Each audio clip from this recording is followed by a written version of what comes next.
Hey everyone, I'm Stephanie.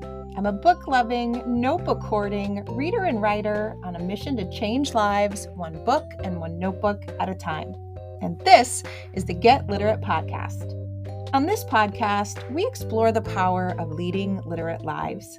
We talk all things books and reading, notebooks and writing, and everything in between to make our lives better. And no matter what better means to you, the pages inside books and notebooks can help us get there. So, each week, we'll mix together books, notebooks, mindful practices, and creativity to cultivate a life we love. Now, grab a notebook and your TBR list, and let's get literate.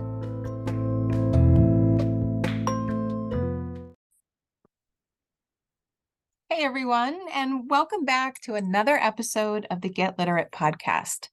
I want to start today's episode with an honest conversation about a bookish problem that I struggle with. And maybe you struggle with this too. Here it is. Following through on my seasonal TBR stack. You know that I love reading with intention. You know I love choosing a theme every month and then reading books to celebrate that theme and bring it to life. And by the way, this month's theme is my favorite so far. The theme is conjubilant, which means shouting together with joy. So all month long, I'm reading books about joy, about friendship. Our book club is reading The Life Council by Laura Tremaine. We've had a notebook session. We've done a watercoloring party. We've had so much fun around the theme for this month. And so I'm really good at reading books within that theme because I have the community around me. But I also love creating my TBR stacks around the actual calendar. Not the words I've chosen for the month, but around the months themselves to help me choose books, right? So maybe I choose beach reads for the summer. I have cozy holiday books in the winter months, and so on, right? But I have so many books on my TBR stack, both my physical one and my literal digital ones. I have so many books on that stack for so many different reasons that before I know it, the seasonal books that I plan to read in that season are still not read. And the season is almost over, like this summer. So recently, my daughter and I were out and about doing errands, and we saw a sign that said, 53 days left of summer until school starts again. Wait, what? 53 days? 53 days? When did that happen? How is it already mid-July and my summer books are still not read and still waiting patient for me on my bookshelf? Now, does this happen to you too? I know that lots of us have bigger TBR piles than we should. We have towers and towers of books that are likely to fall over if we were to stack them up. But I'm wondering if this specific problem happens to you, that you have books that you want to read within a particular time period, but all of a sudden that time period slips away and those books are still not read. The great thing about this podcast is that it really does hold me accountable for the kind of reading and writing life I want to have in the best way. If I talk about particular books on the podcast, I read them. If I talk about new ideas for our notebook, I actually try it, right? So I'm more apt to do the things that I talk about with you because I want to share them. I don't want to let you down, and I want to share with you how that whole experience went. That's why we are here today talking about summer books, books that will give you all of the feels that you want to read in this particular summer season. And so I am literally sharing 3 books from my summer TBR stacks, the one that is sitting right here next to me, newly published books that give me those summer vibes, but with a twist. So yes, all 3 of these books today are set in the summer, but they're not your typical beach reads, at least what I would say is typical beach read. They are not just your average beachy summertime rom-com. They are not all light and fun where the guy gets the girl and the girl gets the guy and everyone lives happily ever after for a circle. That's not this. There is some of that because they are set in the summer, and just about all of them are set at some sort of beach, but they are also filled with characters who have real lives and who might be struggling with those realities of their lives. It just happens to be summer, which does give it more of a summery vibe. I love books like this. Now, don't get me wrong. I love a really good beach read rom-com. I've got Emily Henry's Happy Place waiting for me as well. But I really wanted to get to these three books in this particular season. And so I want to share these three books with you, and I'm going to share them in the order they were published. I'm not one that has to rush out and buy the shiny new book that everybody's talking about. I love finding backlist books. You know, I love reading intentionally, but these books have been coming up again and again and are on my radar and are ones that I wanted to read in this particular season. So I'll show the title, I'll show the author, how and why it came to be on my TBR stack, and I will read you the blurb from the publisher so that you can decide if it's a summertime vibe book that you want to add to your stack too. So let's get to it. First up is When the Rain Ends by Mary Ellen Taylor. And this book was published May 1st. So we've got a little bit of time under our belts. Honestly, this book caught my eye because of something completely unrelated to summer. The main character in this book is an artist who's losing her vision, and she's struggling to come to terms with what her new normal is going to be. Now, it seems morbid that might be why I chose to read this book, but after reading Gretchen Rubin's Life in 5 Senses, it really has made me try to appreciate all of the capabilities and all of the senses that I have and maybe take for granted.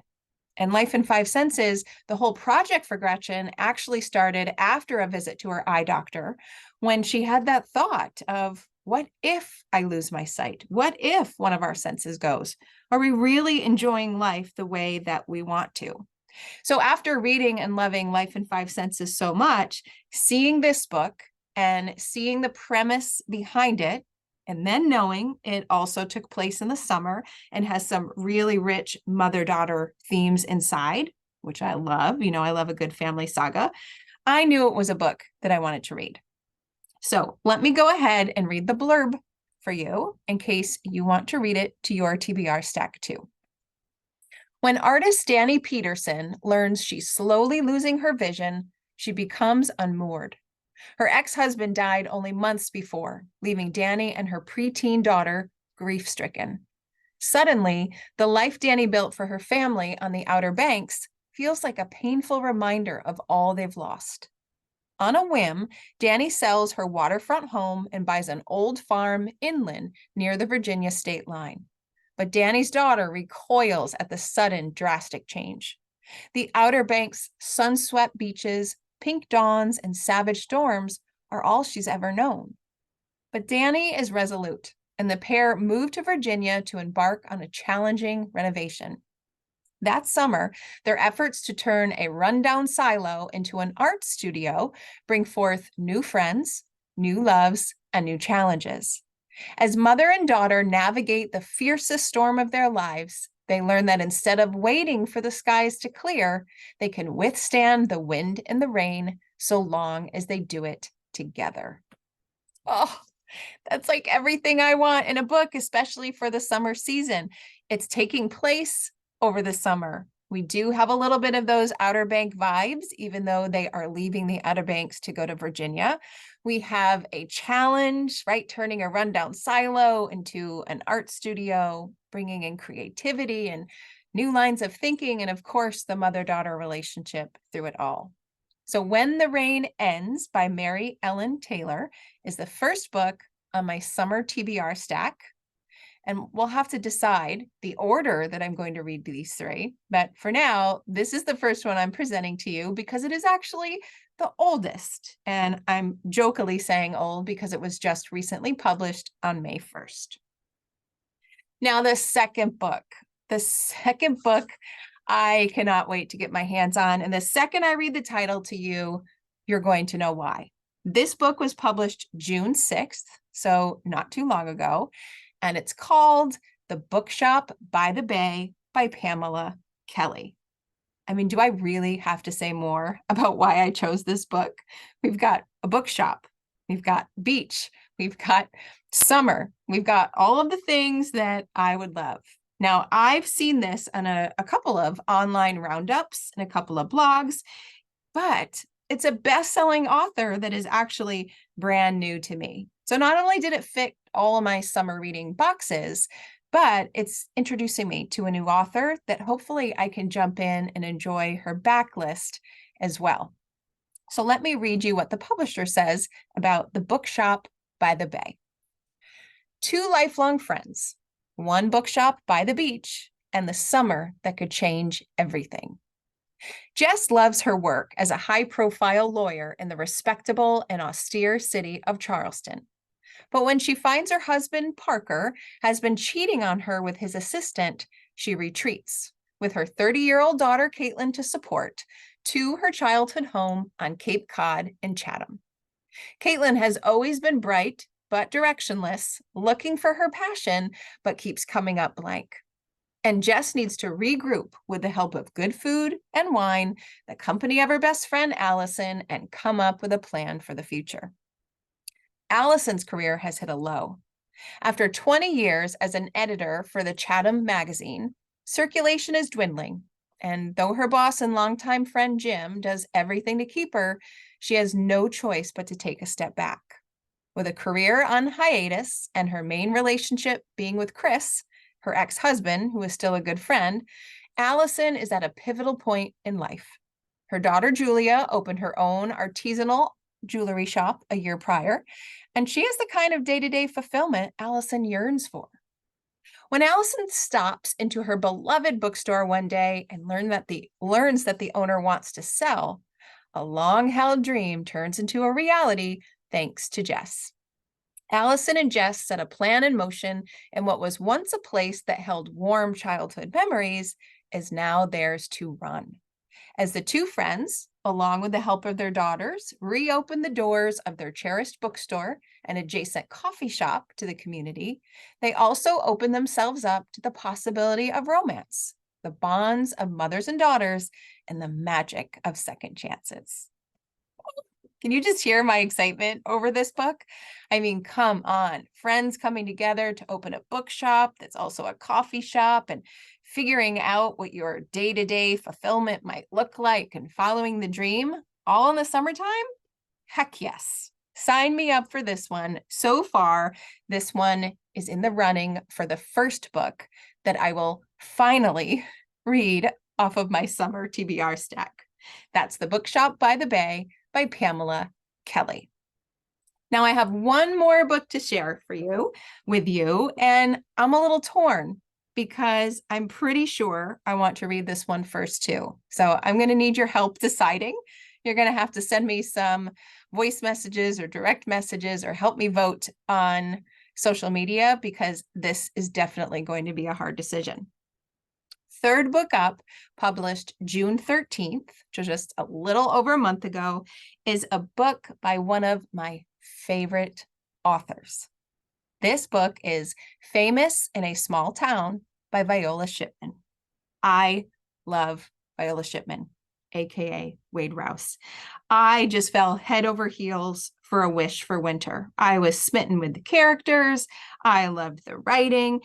I pledged to read all of his backlist books, and I added visiting North Michigan to my bucket list as a result. And the reviews on this book are good. Phrases like full of summertime delight, sweet, nostalgic charm, memorable characters, and small town lore. I mean, yes, please, sign me up for this one. So let me read what the publisher says about Famous in a Small Town by Viola Shipman. For most of her 80 years, Mary Jackson has endured the steady invasion of tourists, influencers, and real estate developers who have discovered the lakeside charm of Good Heart, Michigan, waiting patiently for the arrival of a stranger she's believed since childhood that would one day carry on her legacy, the very Cherry General Store. Like generations of Jackson women before her, Cherry Mary, as she's known locally, runs the community hub, part post office, bakery, and sandwich shop, and has almost given up hope that the mysterious prediction she'd been told as a girl would come true, and the store would have to pass to a man. Becky Thatcher came to Goodhart with her ride-or-die BFF to forget that she just turned 40 with nothing to show for it. Ending up at a general store with Mary is admittedly not the beach vacation she expected, but the more the feisty octogenarian talks about destiny, the stronger Becky's memories of her own child holidays become, and the strange visions over the lake she was never sure were real. As she works under Mary's wing for the summer and finds she fits into this quirky community of locals, she starts to believe that destiny could be real and that it might have something very special in mind for Becky. Another feel-good book. Now, as I'm sharing these books with you and as I am looking at the storylines, there are some definite themes, right? There are some things that are classical summer reads. They are set in the summer and they are set around beach, lake, water kind of venues. But I'm also noting there are threads of friendship, there are threads of family, and there are threads of characters who are finally finding what they are meant to do. And maybe it's not finding what they were meant to do, but allowing themselves to actually do what they were meant to do. So it's really neat to think about the books that you're reading. You know that I love to ask a question to just about everybody, which is, if your book stack could talk, what would it say about you? If your book stack could talk, what would it say about you? And this book stack would say all of those things, that you want a nice summer read. You want to be transported away to another location while still reading about characters who are real and who are deep and who are going through transformations and building relationships and connections and finding joy. This month, the theme of my reading is conjubilant, after all, shouting together with joy. And that doesn't mean that everything is always joyful, but the characters in these books certainly find their joy at the end. So there you have it. 3 pretty new books with all of the summertime vibes, but maybe not quite the beach reads you were expecting me to talk about it.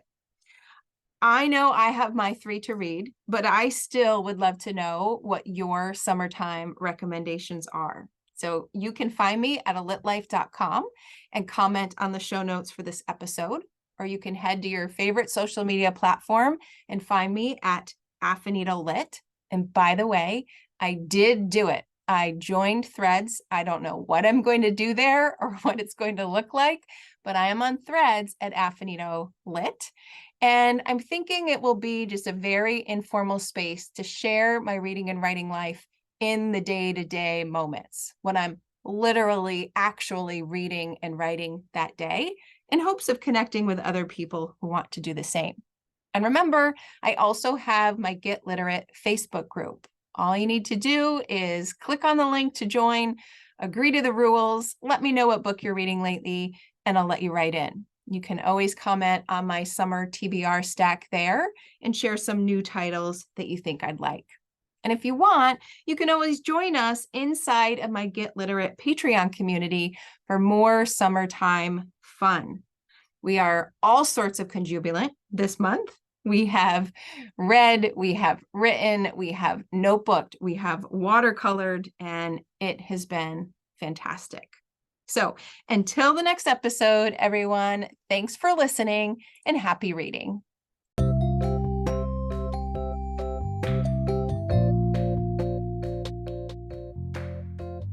Thanks for listening to today's episode of the Get Literate podcast. You'll find links to all the books, resources, and ideas mentioned in the show notes and at alitlife.com. And if you want more, you might like to join my Patreon community. There, you'll find additional inspiration for your reading and writing lives, like bonus podcast episodes, book calendars, monthly book clubs, notebooking challenges, live events, giveaways, and much more. It's only $5 a month, and you get instant access to all the previous content too. You can learn more at getliterate.co. But one more thing. If you love what you listened to today, please take a moment to rate and review the podcast, or take a screenshot of the episode and text it to a friend. This helps the podcast grow and builds our bookish and no bookish community too. Thanks so much for listening.